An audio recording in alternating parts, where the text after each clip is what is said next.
Hello and welcome students. Today we will study about the surface of the earth changes. In the previous video we already learned about the exterior part and interior part of the earth. तो आज हम लोग पढ़ेंगे surface of the earth changes. पृथ्वी के सतह में या ऊपरी सतह में या नीचे वाले सतह में कैसे बदलाव आते हैं, क्या बदलाव आते हैं. तो कांस्टेंट चेंजेस होते हैं पृथ्वी के अंदर और पृथ्वी के बाहर. तो पृथ्वी के जो इंटीरियर पार्ट में जो चेंजेस होते हैं, पृथ्वी के इंटीरियर पार्ट की वजह से रैपिड चेंजेस आते हैं और आउटर पार्ट में चेंजेस जो होते हैं वह स्लो चेंजेस होते हैं due to rain, wind, sunlight etcetera. तो यहाँ आज हम लोग पढ़ेंगे कि स्लो चेंजेस क्या है और रैपिड चेंजेस क्या है. तो स्लो चेंजेस जब बारिश होती है, सूरज की किरणें पड़ती हैं, साइक्लोन आते हैं, इन सब की वजह से जो बदलाव होता है वह स्लो चेंजेस, जैसे ग्लेशियर, सी, इन सब के कारण जो बदलाव आते हैं वह स्लो, धीरे धीरे, जैसे माउंटेन बनता है, वैली बनते हैं, प्लेन्स बनते हैं, आर्चेस बनते हैं और बहुत सारी चीज. और रैपिड चेंजेस जो होते हैं वह इंटीरियर पार्ट में जो भी रैपिड चेंज आते हैं. रैपिड मीन्स बहुत तेजी से, जैसे शेकिंग ऑफ द अर्थ. पृथ्वी के अंदर जब इंटरसेक्ट करते हैं, पृथ्वी के जमीन के अंदर क्या होता है, बहुत ज्यादा टेम्परेचर होता है और उस टेम्परेचर की वजह से आपस में चट्टाने क्या होने लगती हैं, इंटरसेक्ट करने लगती हैं, जिसकी वजह से अर्थक्वेक आ जाता है. अर्थक्वेक आने से बहुत तरह के चेंजेस आ जाते हैं. वोल्केनिक इरप्शन के बारे में आप जानते हैं. पृथ्वी के अंदर जब लावा पिघलता है, मैग्मा पिघलता है, तो वो लावा के रूप में बाहर ज्वालामुखी के जरिए बाहर आ जाता है. और आपने फिगर में देखिए, यहाँ पे बुक में पेज नंबर 16 में दिया हुआ है कैसे वोल्केनिक इरप्शन होते हैं. तो पृथ्वी के अंदर बहुत ज्यादा गर्मी होती है और जो रॉक्स होते हैं वो पिघले हुए होते हैं. तो मोल्टेन मैग्मा जो है वह बहुत ज्यादा जब गर्म हो जाता है तो ज्वालामुखी के मुहाने के द्वारा, वेंट के द्वारा बाहर लावा के रूप में निकलता है. और जब उस पे वर्षा का पानी, सूरज की किरणें, ये सभी पड़ते हैं, टेम्परेचर की वजह से धीरे धीरे वो सॉलिड रॉक में बदल जाता है और उस तरह से वोल्केनिक माउंटेन बनता है. जब बारिश होती है या सुनामी आता है तो या अर्थक्वेक, तो पृथ्वी के अंदर से बहुत सारे जमीन के पार्ट्स, जमीन के टुकड़े, पत्थर के टुकड़े बाहर की ओर आ जाते हैं और धीरे धीरे वो दबने के बाद, डिप्रेशन के बाद वहां पे घाटियों का निर्माण होता है. तो रैपिड चेंजेस के कारण वोल्केनो बनता है, सुनामी आ जाता है, अर्थक्वेक आते हैं. और जो स्लो चेंजेस है वह flood, drought, cyclone, typhoons, hurricane, इस तरह के बहुत सारे बदलाव, इन कारणों से बहुत सारे बदलाव आ जाते हैं. जब बाढ़ बहुत तेजी से आता है तो क्या होता है, बहुत सारे लोग मर जाते हैं, फसल, क्रॉप्स बर्बाद हो जाते हैं. इस तरह से बहुत सारे चीज होते हैं और उनसे प्रिकॉशन करने के लिए इसमें चैप्टर में बहुत सारा चीज दिया हुआ है, उसे आप लोग लाइन बाय लाइन अच्छे से रीड करेंगे. यहाँ पे मैं आपको ऐसे वीडियो में बता रही हूँ थोड़ा बहुत. तो वोल्केनो जो है, as we go deeper inside the earth, the temperature keeps on increasing. It is very high at the core. The high temperature melt the rock in the interior of the earth and forms a molten mass of rocks known as magma. Some gases are also present inside the earth. The magma and these gases are forced out through a passage called vent up to the earth's surface. यहाँ पे अच्छे से figure दिया हुआ है, उससे आप लोग ठीक से समझें, पढ़ें और देखें कि कैसे मैग्मा जो है वेंट के जरिए, क्रेटर के जरिए बाहर आता है लावा के रूप में. और फिर जब ये ठंडा होता है और इस पर रेन वाटर, सनलाइट, टेम्परेचर ये सब पड़ता है तो ये किस तरह से वोल्केनिक माउंटेन में बदल जाते हैं. बसाल्ट रॉक बनते हैं और बहुत सारे रॉक बनते हैं जिनका इस्तेमाल रोड बनाने के लिए, बिल्डिंग बनाने के लिए किया जाता है. The magma and the gases in the earth's interior move and push the land upward, making the earth tremble or vibrate. Shaking of the earth surface, movement जब पृथ्वी के अंदर होता है एपिसेंटर के पास फोकस, और जब आपस में टकराते हैं तो अर्थक्वेक आता है. The place where in earthquake begins below the earth surface is called focus, and the point of the earth surface just above the focus is called epicenter. This is the place where the effect of earthquake is the maximum. आप लोग को शायद याद होगा 2012 में नेपाल में भूकंप आया था और उससे बहुत सारा नुकसान हुआ था, और यहाँ भी हमारे यहाँ भी उसका बहुत सारा झटका महसूस किया गया था. तो इसको नापने के लिए किसका इस्तेमाल किया जाता है? सिस्मोमीटर या सिस्मोग्राफ. और इसके बारे में जो स्टडी करते हैं वह स्टडी क्या कहलाता है? सिस्मोलॉजी. और जो इसके बारे में पढ़ते हैं उसको कहा जाता है seismologist. Certain places of the earth experience earthquake more than often than the others. For example, the Himalayan range in northern India, Japan, Philippines. Japan में बहुत ज्यादा भूकंप आता है और उसकी वजह से वहाँ पे बहुत सारे वोल्केनिक माउंटेन हैं. तो उसमें एक फ्यूजियामा माउंटेन बहुत ही पॉपुलर है, उसके बारे में आपने पढ़ा होगा जीके में भी. Philippines are more prone to earthquake. Chile भी एक भूकंप से पीड़ित देश था जहां पे 1960 में 1 महीने तक लगातार भूकंप आता रहा और वो बहुत ही वहां के लोगों को बहुत सारा नुकसान झेलना पड़ा था.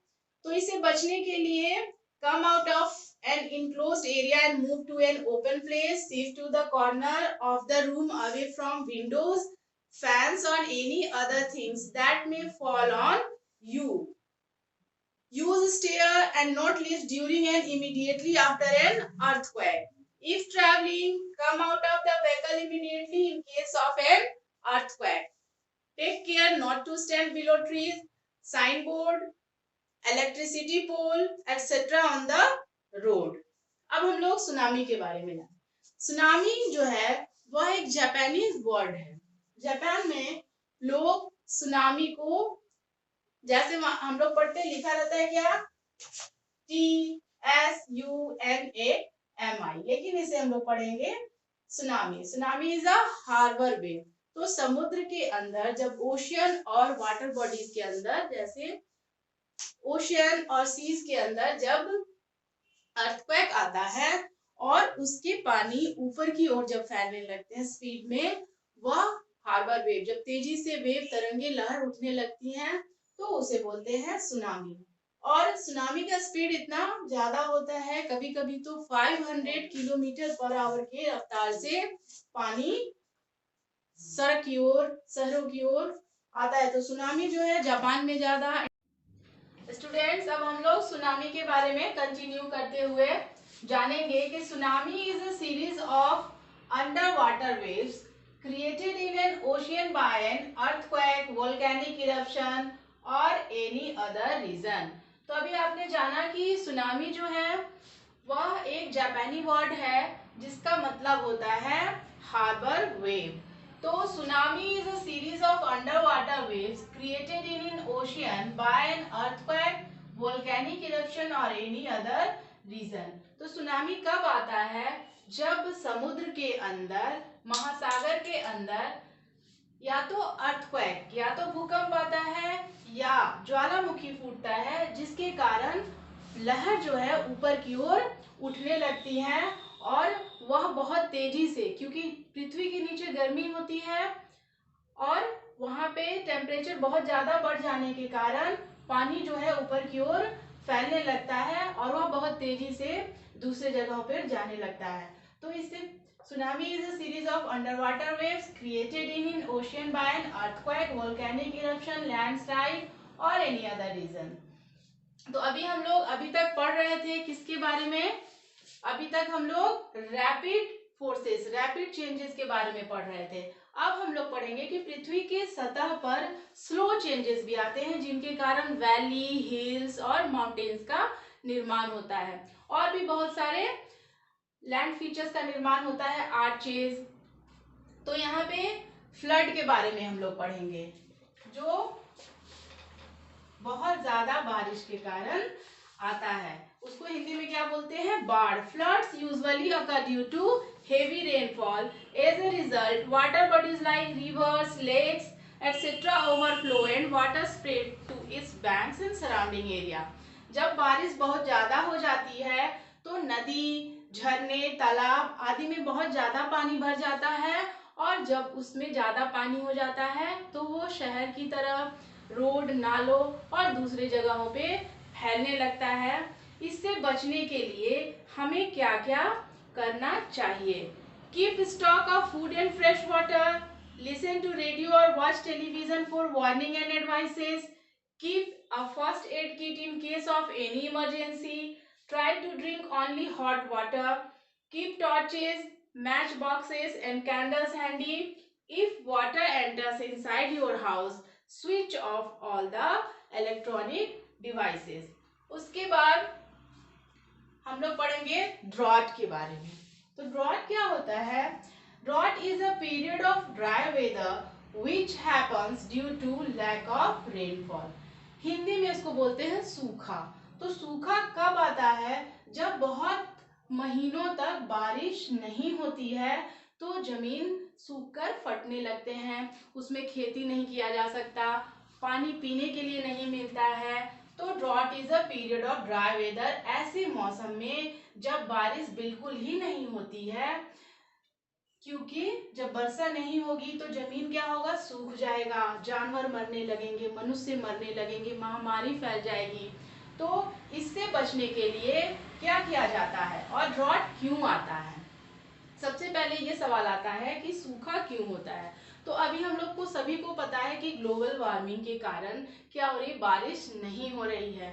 हम लोग ज्यादा से ज्यादा पेड़ पौधों को काट रहे हैं और पब्लिक ट्रांसपोर्ट की जगह हम लोग प्राइवेट ट्रांसपोर्ट का यूज करते हैं, जिससे और फैक्ट्रियों में से धुआं निकलने के कारण प्रदूषण बढ़ता जा रहा है, पर्यावरण में गंदगी फैल रही है, जिसके कारण बारिश नहीं होती है। तो इससे बचने के लिए हमें क्या करना चाहिए? हमें ज्यादा से ज्यादा पौधे लगाना चाहिए, पौधों को काटना, पेड़ पौधों को काटना नहीं चाहिए, और प्राइवेट ट्रांसपोर्ट की जगह हमें पब्लिक ट्रांसपोर्ट का यूज करना चाहिए। जहां जरूरत हो वहां पैदल चलना चाहिए, गाड़ी से नहीं जाना चाहिए। और भी बहुत सारा फैक्ट्री का धुआं, कचरा, ये सब सही व्यवस्था होनी चाहिए। ड्रेनेज व्यवस्था जो है, ड्रेनेज सिस्टम जो है वह सही होने चाहिए। और इससे बचने के लिए और भी बहुत सारे काम किए जा सकते हैं। By growing more trees, by growing crop such as millet, sorghum, maize etcetera which are drought resistant, जिसमें ऐसे भी फसल लगाए जा सकते हैं जिसमें कम पानी की जरूरत होती है। By constructing reservoir to hold emergency water supply, by developing rain water harvesting system. अब हम लोग पढ़ेंगे साइक्लोन, जिसको हिंदी में बोलते हैं चक्रवात, चक्रवाती तूफान। साइक्लोन ज्यादातर अरबियन सी और बे ऑफ बंगाल के पास आते हैं, और इसी का एक टाइप होता है टाइफून्स, हरिकेन, जो नॉर्थ अमेरिका और साउथ अमेरिका जैसे समुद्र के किनारे वाले देशों में आते हैं। तो cyclones are circulatory wind that occurs heavy rainfall and causes heavy damage of life and property. तो साइक्लोन जो होता है वह क्या होता है, एक सर्कुलेटरी बवंडर की तरह तूफान आता है, और जिसमें बहुत तेज बारिश होती है, पेड़ पौधे गिर जाते हैं, बिजली के पोल्स गिर जाते हैं, तार गिर जाते हैं, बड़े बड़े बिल्डिंग्स और अपार्टमेंट भी गिर जाते हैं इसके तूफान से। इसके रास्ते में जो भी आता है वह उसको तहस नहस कर देता है, बर्बाद कर देता है। तो cyclones are circulatory wind that occurs heavy rainfall and cause heavy damage of life and property. तो भारत के ज्यादातर ईस्टर्न कोस्ट में यह सबसे ज्यादा डैमेज करता है। जैसे इसमें आने वाले राज्य हैं, साइक्लोन के अंडर जो भी स्टेट्स हैं, वह भारत के सबसे ज्यादा प्रोन डिजीज जो एरिया है वह है ओडिशा,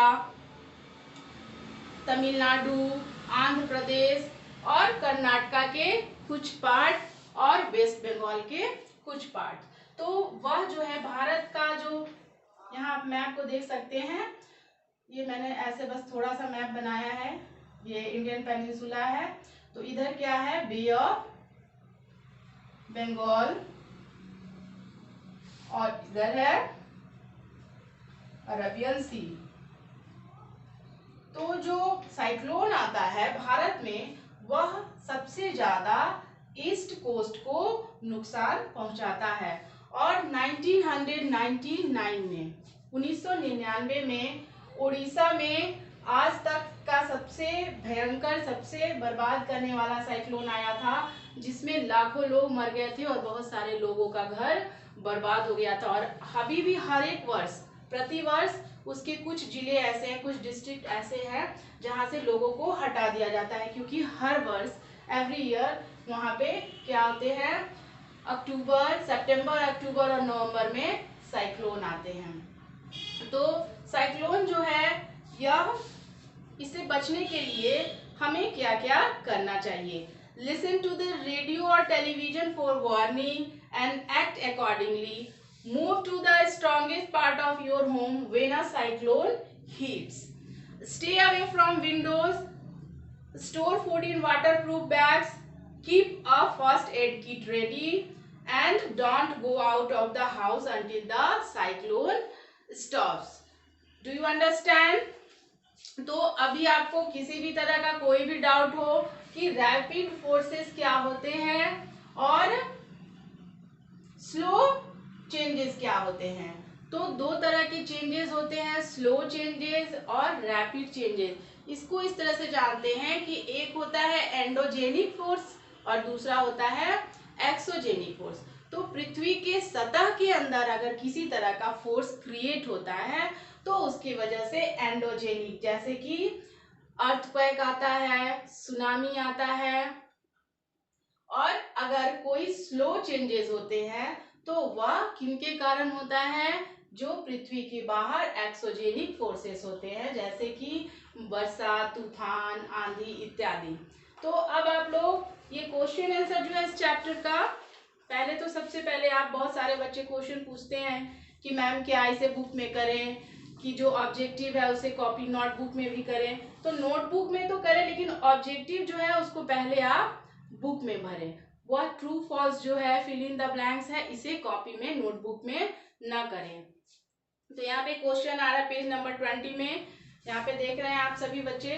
पहले आप लोग इसे खुद से बनाएंगे और जो नहीं हो सकेगा, जो आपको समझ में नहीं आएगा, उसे मैं बाद में बताऊंगी। तो फिर इस चैप्टर का पूरा समरी आपने समझ लिया है और इसे खुद से पढ़े घर में, और जो डिफिकल्ट वर्ड्स है उसको लर्न करें। Have a good day.